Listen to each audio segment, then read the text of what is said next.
Not again. A mother facing murder again and again. And I prayed and I asked God. 2 sons taken.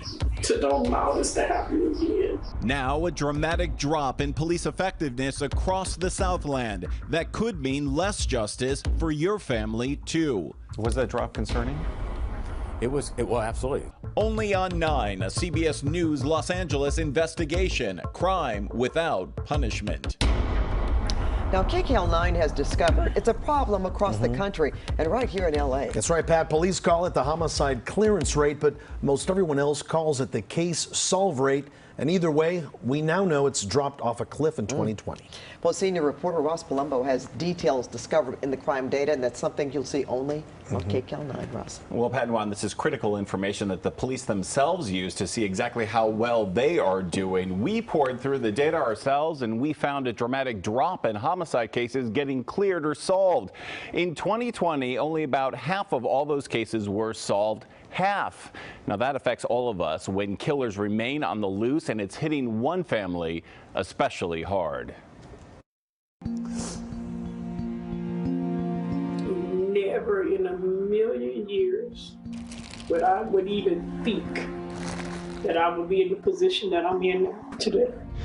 Standing between 2 gravestones for 2 lost sons. I miss both of you guys so much. And mother Barbara Pritchett is now caught in the middle of another crisis. That's the last thing that you would even imagine for your children.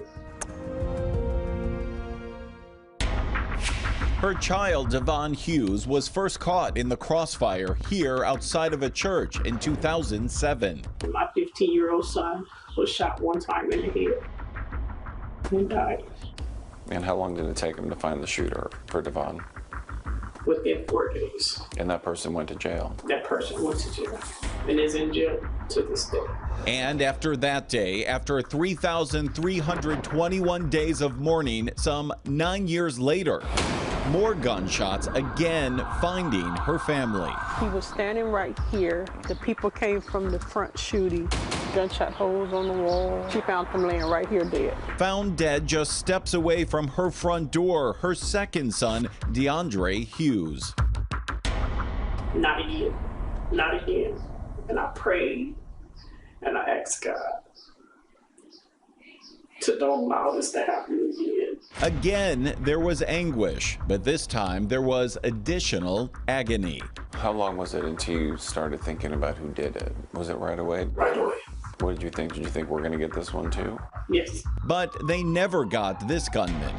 This is him as a baby. Now, nearly 6 years later, with nothing but memories now sitting beside her. I cry because there's so many memories of him. DeAndre's murder remains unsolved. I would constantly call the detective. Any clues? Nothing. Any progress? Nothing. Any developments? Nothing. To this day, I still don't know who's the person responsible for killing my son 100% for sure. Will her son's killer ever be found? It's our hope. The reality is that 2 decades ago, the department was one of the first in the country to establish a cold case homicide unit. And during the last decade, LAPD has established itself as a top agency solving, or as they say, clearing homicides. LAPD is actually performing above the national average. Oh, absolutely. It's been a matter that we're quite proud of. The homicide clearance rate is something that you are probably updated on, what, every week, every month? How important is that number to you?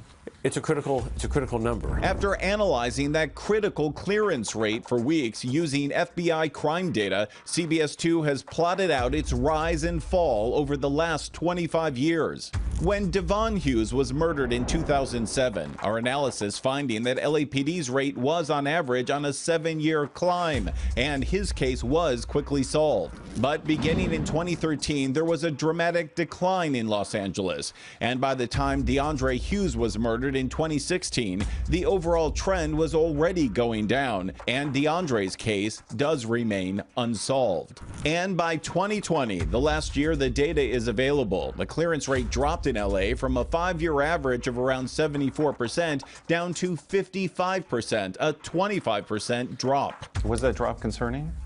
Well, absolutely. I mean, when you first saw that number, what was your first thought? Our thought was we've got to bring more resources to this, and what is an underlying influence? LA County had an even bigger drop, its clearance rate falling more than 28%. The state fared better, but still dropped around 14%.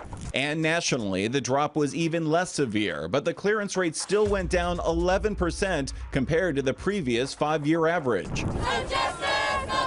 The most dramatic fall happened in the first months following the May 2020 police murder of George Floyd. For the first time in history, the rate pushed down below 50%. LAPD seeing the same dramatic drop. Chief Moore believes a rise in homicides, a decline in resources, the pandemic, and civil unrest are all factors, and adds that a drop in community trust was key.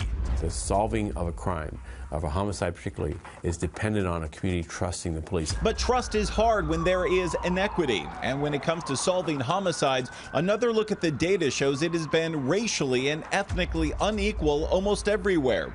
In 2020, the national homicide clearance rate for white victims was 87%, but for black victims it was only 59%, and for Hispanic victims 67%. In California, for the same groups, you can see disparities from 75% to 44% to 51%. In LA County, it was 75%, 23%, 36%.